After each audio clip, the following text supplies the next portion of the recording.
Hello and welcome to the Bhagavad Gita, and today we're going to be reading from chapter 3 of the Bhagavad Gita. So, thank you for being here, and there's going to be a lot to learn, so hang in there, and we shall be exploring the intricacies of the Gita. All right, so let's get started. For those of you that are coming in new, we've been actually starting from the beginning, and you'll find the earlier chapters on YouTube, my YouTube channel, Spiritual Wisdom channel. And please feel free to go there and check out the introduction to the Gita, where we talked about the Mahabharata and gave a synopsis of the background of the Gita. We then talked about the Battle of Kurukshetra and the setting in which the Bhagavad Gita was spoken 5,000 years ago. And then after that we went on to chapter 2, where we discussed the qualities of the soul. Krishna was talking about that. And then we finally went on to talking about the path of enlightenment. That was all in chapter 2. And today we're going to cover chapter 3. It's an ambitious project, so I'm going to go pretty fast. And we'll try to explain it to you as we go along. Please note down any questions you might have, any thoughts that occur. At the end of this, I will be asking for questions, so I would love to hear your views and what you made of the whole thing that you heard. So there's a lot to take in. Feel free to make some. You can write down in the comments as well, and if you write down notes in the comments, I will take them up later on. So you could either write it down on a piece of paper or your phone with you, or put it in the comments, and I'll deal with it as soon as I'm done. All right, let's get started. So the Bhagavad Gita begins with, or rather continues with talking about the process for spiritual awakening, and this is where we've come right now. The Bhagavad Gita, freedom from karma. So, karma, what is it? Let's begin by understanding that. A lot of people have opinions, a lot of people have questions, and so we'll sort of lay down the basics first. Karma is actually actions performed for one's self-interest. For oneself, right? The things you do, which might be considered normal, and everyone is engaged in that. We're all engaged in actions, and these actions have consequences. Every action has a consequence with equal and opposite reaction, which means that what was done by you will be done to you. It's a simple way of putting it. What was done by you will be done to you. Okay? So if that action that you did was to benefit someone, then that kind of action will come back to you. That is called good karma. And when you've done action that has been to hurt someone, then that shall be done to you too. Right? And that is something that will happen as a law for everyone. Karmic actions are considered like seeds that fructify over time. And when that time could be the present. Right? Seeds of karma can fructify in the present moment. Seeds of karma can fructify at a later time, and seeds of karma can fructify even in a different lifetime. There is no time frame that you can predict karma. I've known people who've been hurt by somebody, been betrayed, been really felt horrible. They went through hell over that, and they then felt that, this is so unfair. When is this person going to get the karma? Why isn't it happening? Why isn't it happening? And the fact is that it happens when it happens. You and I don't have a control over that. The reactions to that person's actions will fructify like a seed in due time. Some seeds, as you know, will blossom very quickly into plants or grasses or whatever they might be, and some, like say a mango tree or whatever, might take many, many years before they bear fruit. So it's about the same way. During the time when that karmic reaction is being experienced, the roles will be reversed. What that person did to another will now be done to them. And it could be worse, it could be a little lighter, it depends, right? And so that reaction will be there, and it will be equal and opposite. But it will have the impact. So that's why the fructification process, it must come at the right time, otherwise it's of no value. And why does this happen? You may ask, well, why does it happen? Why is it that, the karmic thing, we experience these karmic seeds at any given time? Like, why is this happening to me? We often ask. And it is to develop a greater awareness of the implication that our actions have on others, the effect that they have on others, the consequence that they have on others. For us to see the mirror, so to speak. And for us to develop empathy and compassion for those who we might be either doing good or bad to, who we might be hurting, or we might be serving. Right? So karma is not designed as a punishment. This is a very important distinction to make. It is not designed to punish anyone. And if we are at some point experiencing negative actions happening in our life, it is as important for us to learn to deal with those as it is to deal with the good times and the good actions. Because that is the negative karma coming back to us. And becoming equipoised, both in the good and the bad times, is a huge part of our human journey. Not just looking for the good things to happen. Say, why do bad things happen to good people? It doesn't mean because someone is good now that they weren't bad at some other time. It means just because you're now a kind, loving, sweet person, doesn't mean at some point in your past, maybe your past lives, that you weren't hurtful to others. It doesn't mean that. You may have gone through that, you may have changed now, and that's a wonderful thing. But it doesn't mean the karma is not going to come back. It'll still come back. How you navigate it is going to make all the difference. Will you get resentful again? Will you then go out and hurt those people again? Or will you respond from a place of kindness and compassion and love? Will you have the wisdom to have outgrown those behaviors? That's what's going to be seen.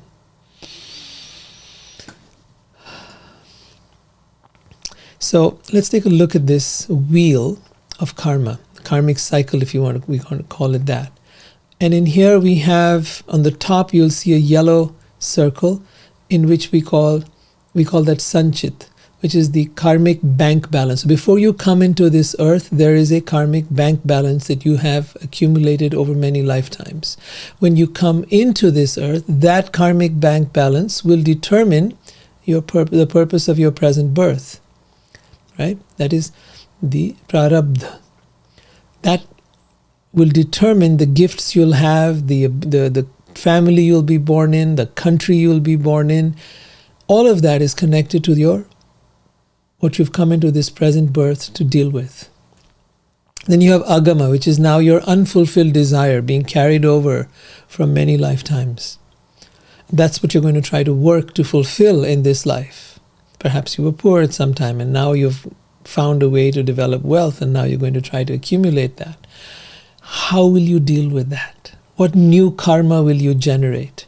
That is what's going to be seen. That new karma, either good or bad, is going to then add up into your karmic bank balance. And thus the cycle of birth and death goes on. Having good karma does not free you from the cycle of birth and death, neither does bad karma. Both of them entangle you in this world. And so we're going to explore today the path that will take us away from the karmic cycle. So the path away from the karmic cycle is the one that most spiritual people seek and want to know more about. Because the karmic cycle keeps us trapped in the cycle of birth and death. And the idea is, how do we get free of that cycle of birth and death? How can we liberate ourselves from that? So the Bhagavad Gita begins by answering some of these very pertinent questions. Krishna says, the bewildered spirit soul, that's all of us are bewildered by this world. We're captivated by it. We are enamored by all the things that we can have and do and be, all that we can achieve and become in this life. So we are bewildered by this fascinating array of possibilities here. The bewildered spirit soul, under the influence of the three modes of material nature, Krishna has described those three modes of material nature before as Sattva Gun, which is the mode of goodness, Rajogun, the mode of passion, and Tamagun, the mode of ignorance. We will be going into that in great detail. But just for now, let's say under the influence of this world, or in the influence of the forces that act upon us in this world, and for more practical day-to-day understanding, that might be the forces of society, the forces of religion, the forces of our media, or politicians, or whatever. We are influenced by all of that stuff in our environment, including our peers and our friends and all of that stuff, right? So the bewildered spirit soul, under the influence of the three modes of material nature, thinks himself to be the doer of activities which are in actuality carried out by nature. That's something really to look at. We think we are doing so much. We think we are the doer of activities. We think that we are achieving. We think that we are acquiring. We think that we are becoming. But Krishna is saying here that you think you're the doer of activities, but your doing is actually being carried out by nature. Now, it doesn't mean, as some might think, that, everything is being done by God, or everything is being done by nature, or that everything is just, I'm just a puppet on a string. Not at all. Not at all. There are forces that are acting on us, right? Nature and all its forces is acting upon us. That forces could be the forces of good or evil, the forces of family, society, country, whatever. We've talked about that. Whatever those forces are, they are part of that nature. And we are now grappling with that. How we interact with that is going to make all the difference. It is not about what happens to us, but it is how we deal with what happens to us, how we respond to what happens to us, that makes all the difference in our maturity, in our evolution as a spiritual human being, and as a person who is aspiring towards self-realization.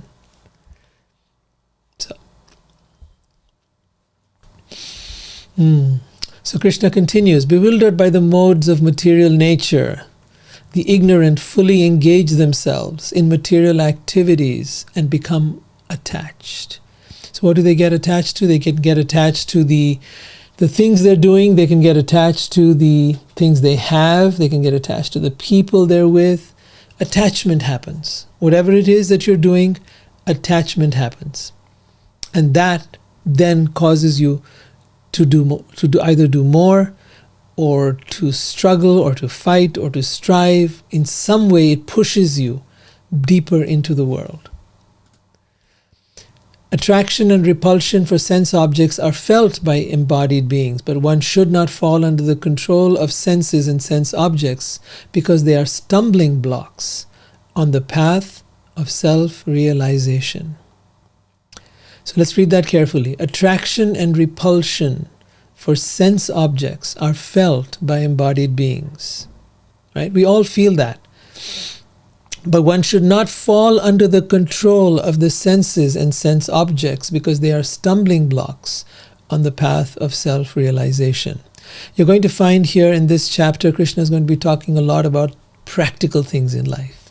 And the practical things in life are the very things that keep us on this treadmill of desire, the treadmill of wanting more and more, the treadmill of why we work and do what we do, and why we often ignore our spiritual path.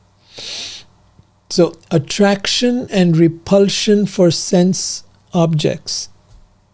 This is at the heart of it all. Advertisers know it, so they get us attracted to things. That's why we work. We work so that we can earn the money to have the things we want to have, right? We have our desires. And because we have these desires, we strive.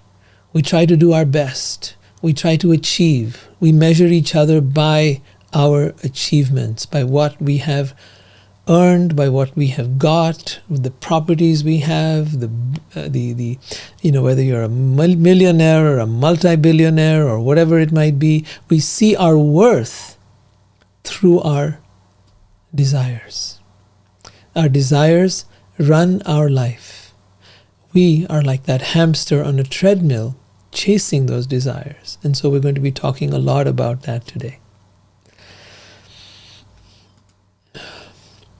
One who is in knowledge of the absolute truth does not engage in sense gratification, knowing well that the difference between karmic work and karma yoga. So karmic work is where I'm working for the pleasure of my senses. What does that really come down to? It's not even the senses. The senses, poor things, they're very neutral. The eyes, they see. The ears, they hear. The senses are not actually the culprit. It is the ego that is the culprit.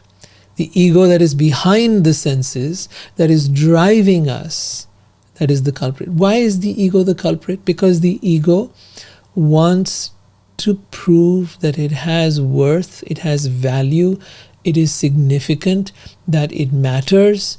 These are the things that the ego wants. And these are the things we're all chasing. We're chasing all the stuff of the world, which our senses are attracted to or turned away from. We're chasing those things because our ego is the slave driver, driving us to try to prove something that cannot be proven, because in fact it is false. Therefore we call it the false ego. The real ego, the real self, is actually the soul. And so the purpose is to not buy into what the egoic mind or the false ego is trying to tell us. And that is the difference between karmic work. Karmic work is where you are there trying to appease the ego. You are working for the ego. And karma yoga, where your work, your karma, your actions become a pathway to the divine or to God. They become a way to become connected to God. That is where the difference arises.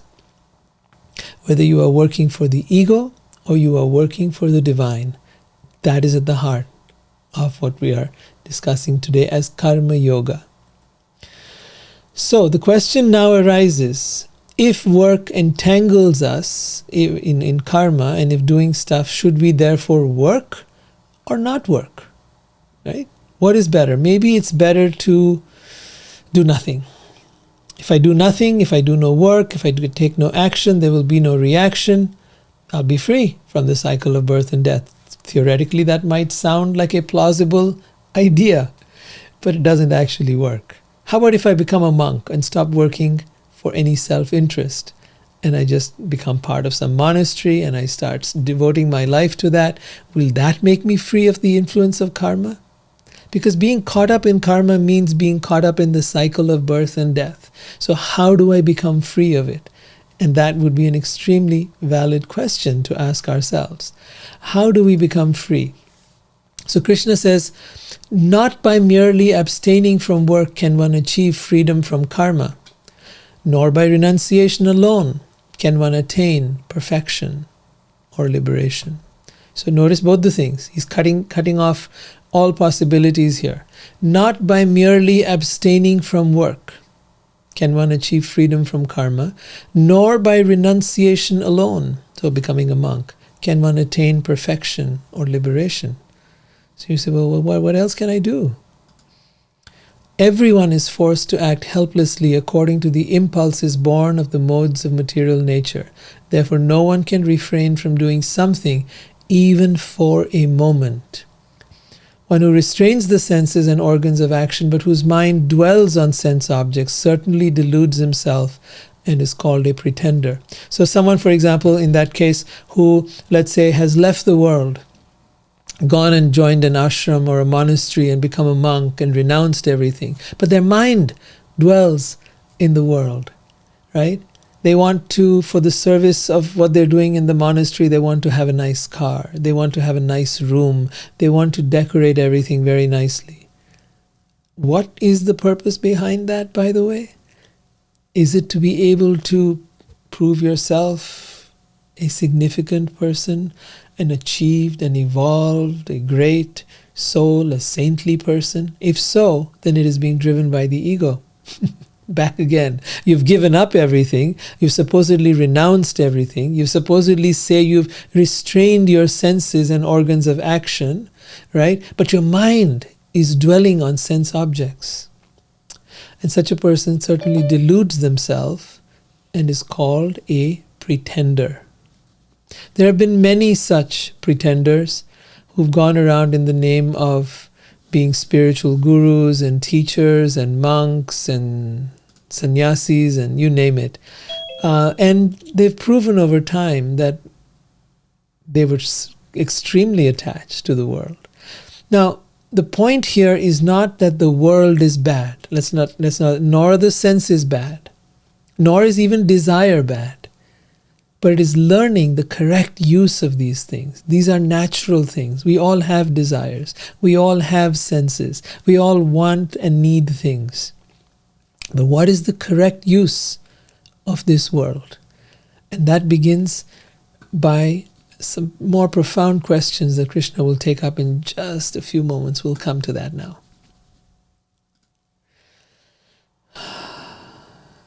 It's quite the understanding. How do you get free from karma? That's what we're trying to get to understand. So Krishna will say, continues out here on that discussion saying, one who controls the senses by the mind but engages these active organs in karma yoga without attachment is by far superior. So what is this karma yoga? We need to try to understand now. And that's what he says next. Perform your prescribed duty, for action is better than inaction. One cannot even maintain their physical body without work. Now, regarding the kind of work, he talks about prescribed duty. What is our prescribed duty? Actually, most of us don't even know. We are so caught up in what so we could be in a job, we could be in a business, we could be in whatever and doing what needs to be done. And yes, true, that would be your prescribed duty. You'd be doing what you're supposed to be doing. And then some of us become very dissatisfied in what we're doing, and we seek something more. Usually that's because we got into something, perhaps under the pressure of family or society or some friends, and we didn't quite go on the path that was our true and natural calling. When Krishna talks about prescribed duty, he talks about work that is done in alignment with your true nature. Your true nature means that you have certain gifts that you were born with. You have certain aptitude that you have. So he talks about the varnashram system later on in the Gita, and he talks about guna and karma, your qualities and your aptitude. That should determine the kind of work that you do. If you are acting according to that, and you are engaged in work that is aligned with your qualities and your aptitude, then that is your prescribed duty. That is what you've come here to do. That is your life purpose. That is your life work. So do it, but with a certain quality. And that quality that he talks about is being able to perform your duty without attachment to the result. So he's going to talk about that now. And before he comes to that point, we're going to take a look at what the beginning of this world was. He talks about how in the beginning of creation, when this earth was being populated, this universe was being populated by all kinds of beings. Some were human beings and some were demigods or devas, devtas. At that time he says, in the beginning of creation, the Lord of all creatures sent forth generations of men and demigods and blessed them, saying, be thou happy by this sacrifice, because its performance will bestow upon you all desirable things. The demigods, being pleased by sacrifices, will supply all necessities to man, and thus nourishing one another, they will remain general prosperity for all. A person who does not follow this prescribed Vedic system of sacrifice will become entangled in karma. For a person delighting only in the senses lives in vain. So he's talking about the importance of sacrifice. Now, this has been there in all traditions throughout the world. We all sacrifice something. See, if you live only for yourself, there develops in us a quality of selfishness and a quality of egotisticalness, right? And because of that, we're finding that we're not able to come out of that shell. People who have then had children and then do something for the children might experience some sense of release from that kind of selfishness. If you have a family and you put an importance on that, that brings you out of it. You pay your taxes, that gives you another way. In all different ways, we are encouraged to do something for the community, for society, to help others. And as we do that, we learn to let go of some of the fruits of our work. We learn to sacrifice something. That sacrifice is very important. And that's what Krishna is alluding to out here, that the universe was created with different demigods in charge, and we were meant to sacrifice something to them. But then he continues here that the ultimate sacrifice is the sacrifice of one's work as an offering to the Supreme. So he says here, work done as a sacrifice for Vishnu has to be performed. Vishnu means the Supreme Being or God, Krishna in this case. Otherwise, work binds one to this world. Therefore, perform your prescribed duties for his satisfaction. In that way, you will remain unattached and free from bondage. So we're learning now the first and most important key to becoming free from bondage. And that is to be able to perform the work we do as an offering to the divine, to God. If you call God as the universe, so be it. If you call God as by any other name, Shakespeare said this very eloquently. He said, "A rose by any name, by any other name, would smell as sweet." So it is with God.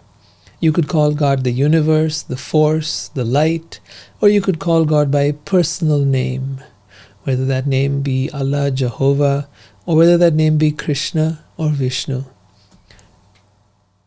That is entirely up to you to understand which aspect of God it is that you wish to touch upon. We'll go more into that topic later at another time. There'll be lots of that coming up. But right now, let's take a look at how to stay free from the cycle of birth and death, or karma. How to become free of karma. And this next verse, I think, is the most famous verse of the Bhagavad Gita. In fact, a lot of people think it's the only verse that matters.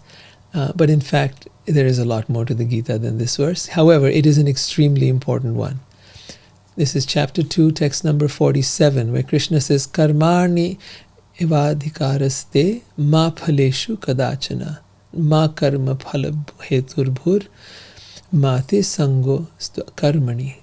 So he's talking about how do you come to the place of that is beyond karma, or called akarma. Akarma means non-karma. You're acting from a place where there is no more karma.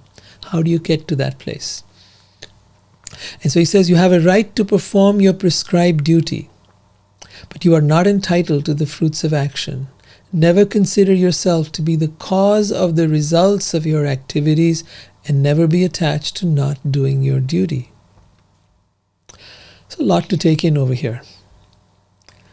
So he says, you have a right to perform your prescribed duty, but you are not entitled to the fruits of action. We all work for the fruits of action. What kind of thing is this? What are you talking about, Krishna? You are not entitled to the fruits of action. As human beings, This is what we pride ourselves with. I've achieved so much. I've done so much. This is what I have accumulated. This is my wealth. These are my assets. These are my belongings. This is my beautiful home. And we look to each other for who have achieved something, and we say, oh, I'd love to have what this person has. And yet Krishna is saying you are not entitled to the fruits of action. Why? This is such an important point to understand. Because, in fact, the reality is that nothing belongs to any of us. You came here empty-handed, you will leave here empty-handed, and that is the bottom line. Whatever we have is given to us for a short period of time to use. Who does it belong to? It belongs to the one who created all of this. All the rest of us trying to lay claim on things, claim on land, claim on houses, claim on property, whatever it is we're laying claim on. No. You must recognize that that land you have, that property you have, that those possessions you have, they all belong to that source of everything, or God. They always belonged to God. They always will belong to God. Even now, they are just in your care. And while they are in your care, you're most welcome to use them. But give thanks. Be grateful to the source. Offer sacrifice. In some way, contribute something towards God, from whom all of this has come to you. So you are not entitled to the fruits of action. In other words, not entitled to thinking that this is mine. Mine. Mine is the cause of suffering. The thought that this is mine. My husband, my wife, my children, my house, my car, my bank balance. This is the cause of our suffering. And as long as we think in terms of this is mine, we have become attached to the fruits of action. Therefore, Krishna cautions us here by saying, never consider yourself to be the cause of the results of your activities, and never be attached to not doing your duty. Right? So do what has to be done. Do the things that you have. But this life was given to you, not just the possessions that you have, but this body, this life, this breath, this heartbeat, all of it. I do not make my heart beat, neither do you. I do not make my lungs move and breathe, neither do you. How is it happening? Why is it happening? We do not know. But it is happening, and this much is true. So, perform your duty abandoning all attachment to success or failure. Such evenness of mind is called karma yoga. Perform your duty, abandoning all attachment to success or failure. Such evenness of mind is called karma yoga. In other words, do what you've got to do. Do it with a passion. Do it with zeal. Do it with full enthusiasm. But don't be attached to success or failure. Give it your all. Whatever it is you're doing, give it your all. Because you're doing it as an offering to the divine. That is the place to do it from. Not because the outcome is that you will become so rich, or you will become so famous, or that you will accumulate so much money. No, I'm doing this as an offering to the divine and to God, and through that to all humanity.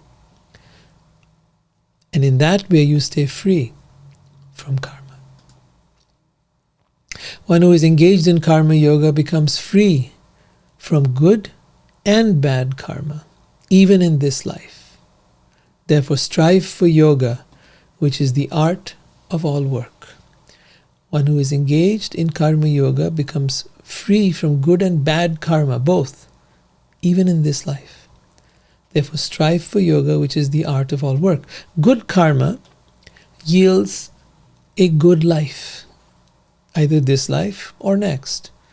Right? People who engage in good deeds, good activities, are good to others, reap the fruits of that as in the form of a good life, a peaceful life, a happy life, a content life.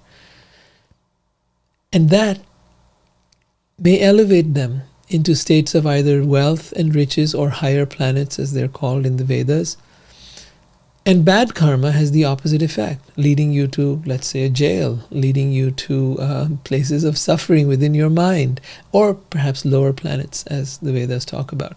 So, whether you engage in good karma or bad karma doesn't matter. All of these places, all of these situations within this world, whether you go to a higher planet or a lower planet, whether you're rich or you're poor, ultimately, everyone experiences the same things: birth, death, old age, and disease. That is the consequence of being here. And karma, whether good or bad, keeps you here. So the idea is to become free from karma, akarma, the opposite of karma, non-karma, right? Non-karma is what we want to actually come to. That is what Krishna is referring to here as yoga, or the art of all work. The wise engaged in yoga free themselves from the cycle of birth and death by renouncing the fruits of action in the material world. In this way, they can attain that state beyond all miseries. The wise engaged in yoga free themselves from the cycle of birth and death by renouncing the fruits of action in the material world. In this way, they can attain that state beyond all miseries. Now, let's take a look at this very practically. What does it mean to renounce the fruits of action in the world? It doesn't mean to leave everything behind, because if nothing is yours, there is nothing you can leave. If nothing belongs to anyone, there is nothing you can give up. Nothing was ever yours in the first place, so there is nothing to give up. It is to have it all and yet be detached from it, to recognize that all of it is a gift from God, and to live in gratitude for that, and to share that to the best of your ability with those who you can share it with, to be able to allow others to be able to experience the abundance that may have come to you, to be generous, to be kind, to be compassionate. These are the qualities. To recognize that none of this is mine, to not be attached to any of it. Then you will attain that state beyond all miseries. See, it's very practical. If you have any questions about that, please feel free to ask me, and we'll get to it in just a minute. And then Krishna sums it up by saying here, surrendering all your works to me with mind intent on me, without desire for gain, freedom from egoism and lethargy, perform your duty. So the heart of it is this. This is the key lesson: surrendering all your works unto me with mind intent on me. So let me give you a comparison here. When a soldier goes to battle, the soldier kills many people. The soldier is not implicated in that killing in the sense of, unless they do something they were not supposed to do, the soldier is not punished for that act of killing by the government, at least, right? Because they have acted on behalf of the government. That same soldier, when they come back in peacetime, they kill even one person, they'll go to jail for it. Right? If they engaged in any act, even on the battlefield, that was against the rules of battle, they'd go to jail for it. So the idea is that by surrendering all that you do to God, you become free from karma, from any reaction, positive or negative. Right? You do what you do as an offering to the divine, and that keeps you free. One who executes his duty according to my injunctions, who follows this teaching faithfully, will become free from the bondage of karma. So it's very simple to understand. It's not some complicated thing. But what are the qualities of a karma yogi? And so how do you know that you're actually there? And so that's the next thing Krishna talks about. One who is taking pleasure in the self, who is illuminated in the self, who rejoices and is satisfied with the self only, who is fully satiated, for such a person there is no duty. A self-realized person has no purpose to fulfill in the discharge of prescribed duties, and nor any reason not to perform such work, nor any need to depend on any other living being. Therefore, without being attached to the fruits of activities, one should act as a matter of duty, for by working without attachment, one attains the Supreme. So it's a very interesting journey. You begin to realize that as you become more and more aware of this, that becoming a self-realized person can occur right here in this world with everything you have, with all the wealth, with all the riches, with your house, your car, your bank balance, your family. You don't have to give up anything. But it's simply to recognize the source and to live with a sense of sacrifice of that, of what you have, towards that source. Right? Surrender. That is the heart of the matter. And such a person then is illuminated in the self. It rejoices. Because then you realize my real wealth is not the stuff I have. My real wealth is the stuff that lies within me. I, my soul, my essence is the real wealth. This is my greatest asset. And along with that, my connection with Source or God is my true wealth. Hamaro dhan Radha, Shri Radha, Shri Radha. There is a song we sing like that. My greatest wealth is God. So you recognize that that is the eternal wealth. That is the eternal possession. That is the eternal asset that you have. Everything else is temporary. Then Krishna goes on to say here, whatever action is performed by a great person, common people follow in his footsteps, and whatever standards he sets by exemplary acts, all the world pursues. There is no work, and now he makes it personal. He says, there is no work prescribed for me within all the planetary systems, nor am I in want of anything, nor have I any need to obtain anything, and yet I am engaged in work. For if I did not engage in work, certainly everyone would follow my path. All these worlds would be put into ruination. I would thereby destroy the peace of all sentient beings. So, that is the essence of Karma Yoga. Now, what stops us from doing this? I'm sure you've had some doubts, you've had some questions, and there may be some things coming up in your mind. So let's explore what are some of the obstacles to following this path. Right? And that's this next section, which I call the obstacle. Arjuna says, Can I ask a question? could you write it down? I actually just said write down your questions and then I'll take them up later. Okay? All right. Or put it in the chat and then I'll take it up from there. Because I just want to go through this. There's a ton of stuff. No worries. Put it in the chat. Yeah. All right. So,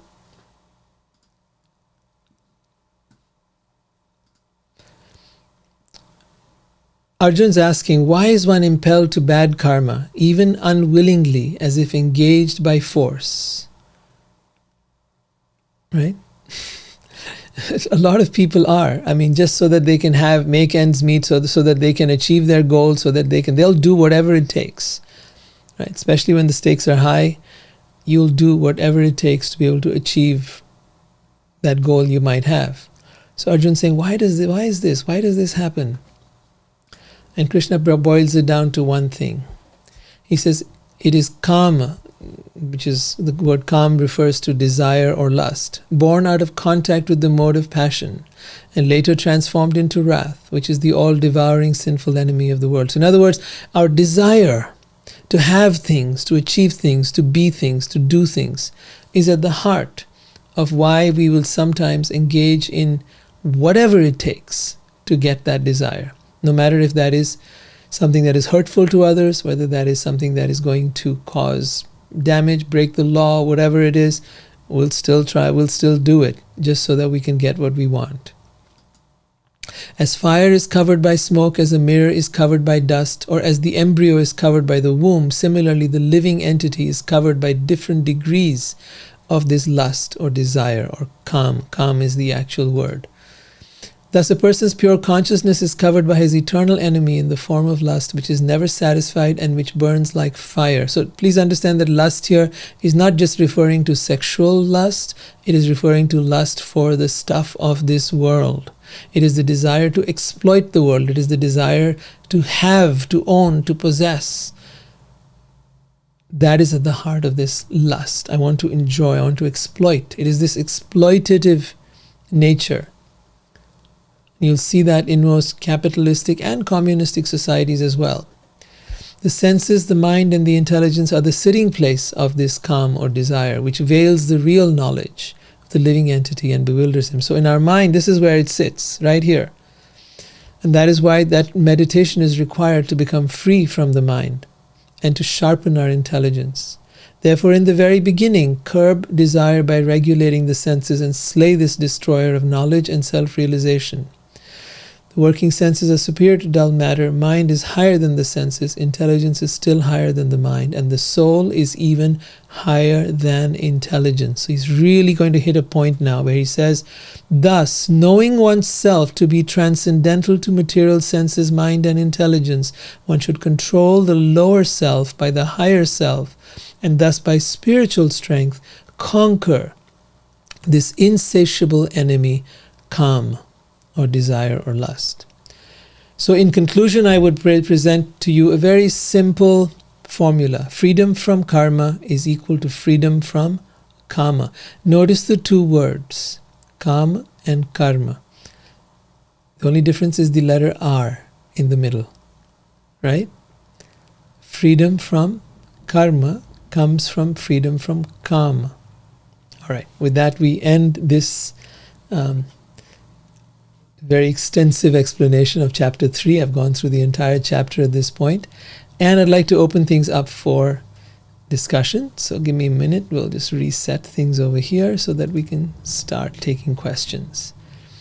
Whatever questions you have, you're most welcome now, and I'd love to hear from you. All right. Good. Any questions now?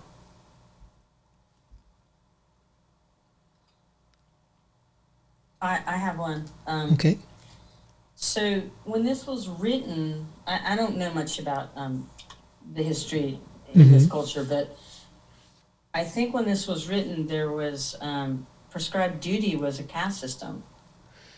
Yes, prescribed duty was so there was no caste system as we know of it today. Okay. That was not the case. Okay. What was there and what Krishna talks about in the Bhagavad Gita is not a caste system, but rather a system of I've explained it before, but I'll go back over that again. A system in which society engaged in different activities based upon one's qualities and one's aptitude, which is pretty much what we do. So qualities, aptitude is pretty much the same thing, based on one's actions and one's aptitude. Okay, two things, actions and aptitude. So you may have the aptitude for something, but you don't act on it. That doesn't qualify you for a particular job. But if you have the aptitude and you're willing to act on that, then you have the correct approach to that and qualification for that job. Okay, because that was my ultimate question, was how do you know your prescribed duty? But that's yes, how you know. You know that, yeah. Now, if you find yourself doing so my general way of knowing that is that this is an activity you would do whether you succeeded in it or failed in it, whether it was something that you gave you the necessary results or didn't. You would just do it because this is who you are. If you're a musician or if you're a writer, you would just persevere at that, and maybe you get somewhere and maybe you don't. If you look at artists like Vincent van Gogh, or you look at some of the other artists of that time, you look at many of the most famous writers, they did what they did because that's what their passion was. That was their thing in life. That was the gift they had. Some of them became very successful doing it. Others did not. Right? So if you're in business, and that's been your passion all along, you'll know you've had a calling to that all your life. You'll know that that's been in your heart, and that's you've been like at a very young age. You had that. I had in me things that I did not even recognize until way later on in life, because they were so natural. Sitting and talking to people about their issues, helping them with stuff. I didn't even think that was a profession. I just thought that was just something I do. But it was only back literally into my 40s that I began to wake up and realize I'm not satisfied with anything I'm doing. I was trying to be an entrepreneur. I was trying to be many different other things, but none of that was working out for me. And it was only when I began to follow my prescribed duty, as Krishna calls it here, which is my true calling, that everything began to flow effortlessly. It doesn't mean the initial periods weren't hard, of course they were. But it was easy to persevere because it was natural, because it came easily. It was deeply sort of baked into who I am. And I'm sure it's the same for all of us who have tried to find our path in this world. Does that answer your question somewhat? Oh, yeah, definitely. Thank you. Okay, good. Thanks. Anybody else have a question? Anyone else want to know something?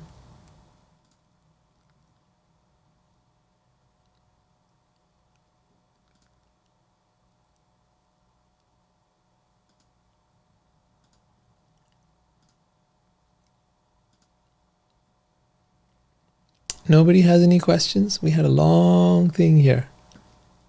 I'd love to know your thoughts. I'd love to know what you made of that. Where would you... Because I'm sure it's not easy to do what Krishna is talking about. Or maybe it is for you. I don't know. I'd like to know how you would deal with that. Mariah, what are your thoughts? How would you deal with some of the points Krishna is bringing up here? I just thought it was, first off, I thought it was pretty amazing how you tied in both chapters. Yeah, I've actually brought in parts of chapter 2 and parts of chapter 3. Yeah. And it's like... pretty cool. I mean, I think that it really... And I've been thinking so much about it lately. I think that it's so critical to surrender to the divine and to your highest self. Mm-hmm. And I think that when you do that, you are very likely in a state of non-karma. Yeah. And so for me, it gets down to surrender again. But I do think that the whole talk about karma and just the trap of attachment and that our fruits aren't ours, they're God's. The fruits of our work aren't ours, they're God's, and we have to remember that. So I that's what I thought. Exactly. Thanks, you really got it there. Because we become attached to the fruits of our work, and we think that this is, this is mine. But remember this, mine, this is a line that almost every spiritual teacher will talk about. Whatever you think of as yours, whatever you think of as mine, will be the cause of suffering for you. It will be the cause of attachment, it will be the cause of suffering. So in other words, whatever you have, you don't have to give it up. You simply have to offer it to God and say, this is yours. Thank you so much for having given me all this. Allow me to use this. Show me how I can use this in your service. What is it? How can I best make use of this body, this mind, these possessions? How can I best use them for you? And so you begin to start making that as an offering, of a sacrifice, as he's saying, where you start letting go your attachments instead of holding on to them.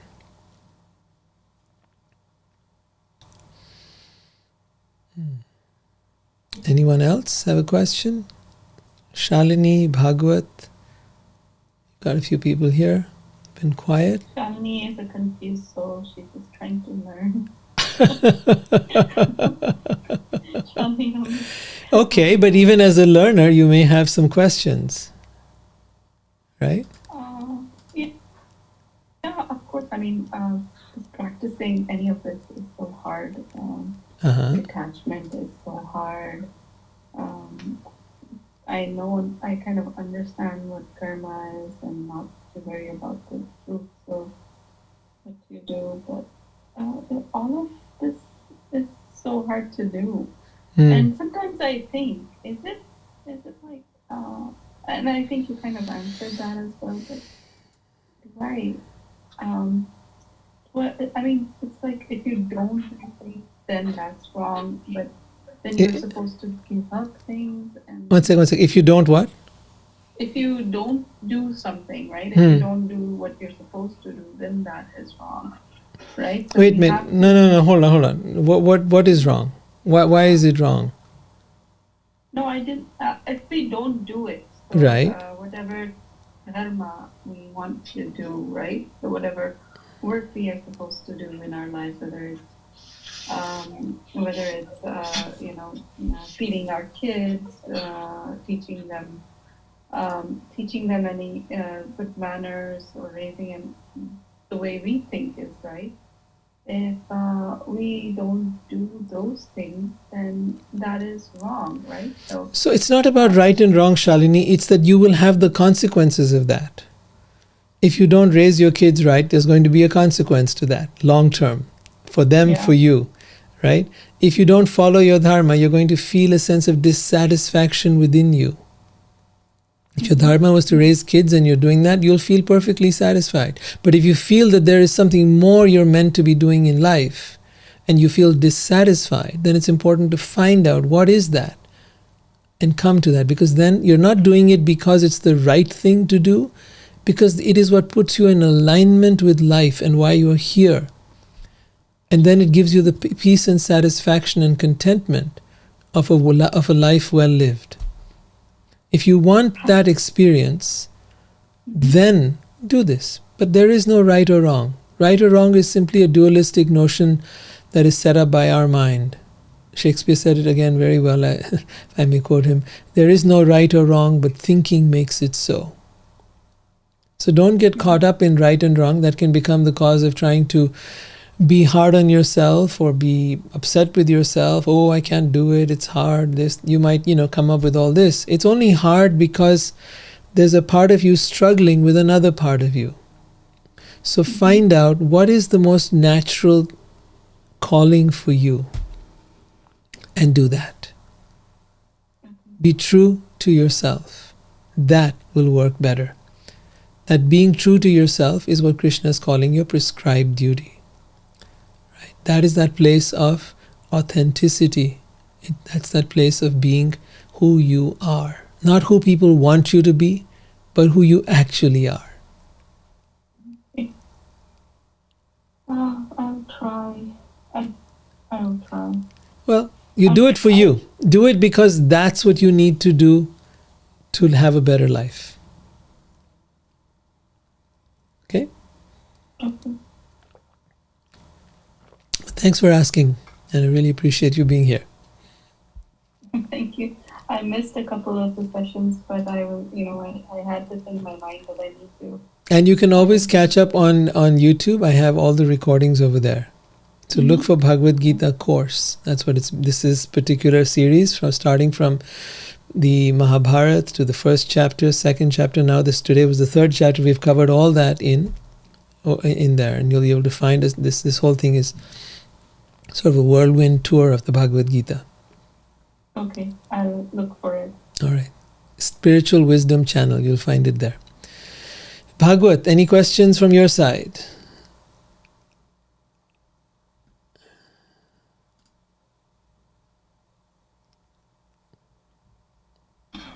Hello. Hello. Hi. Are you getting me? Yes, I hear you. See you. I see you. I'm Fatih's dad. We just landed here 1 week back, and so this is my first session with you. And okay, I am still learning about it. Okay, good. And, actually, last 2 years for Bhagavad Gita. Okay. So I'm giving some exams also in India. Okay. So, but every time you will hear from somebody, it's a knowledge and it's a new thing you learn.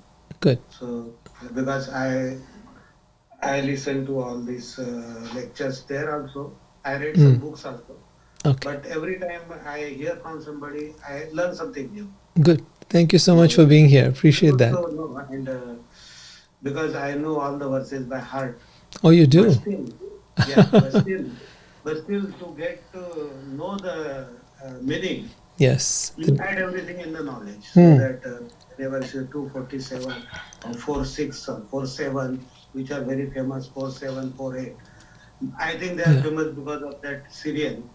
there are many, you can say, verses like 213. They are very important for us. So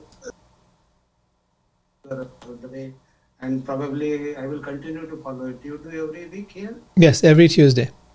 Okay, okay. When you're back in India, it'll be every Wednesday. Yeah, I think the timing should match. It will be in the morning. It's in the morning in India, yeah. Okay, okay. All right. Thank you so much for being here with It was us. a very nice experience for me. Thank you. All right. Swati had just sent the link to us 15 minutes before.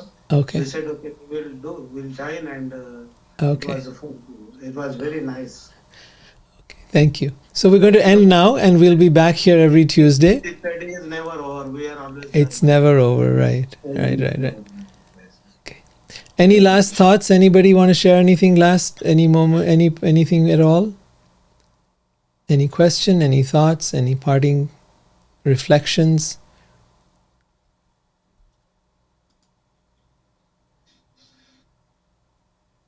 Are we good? All right. I'll see you next week. Take care. Right. You're welcome. Bye. Thanks, everybody. Hare Krishna. Jai Shri Radhe. Thank Yes. you. Shri Ram.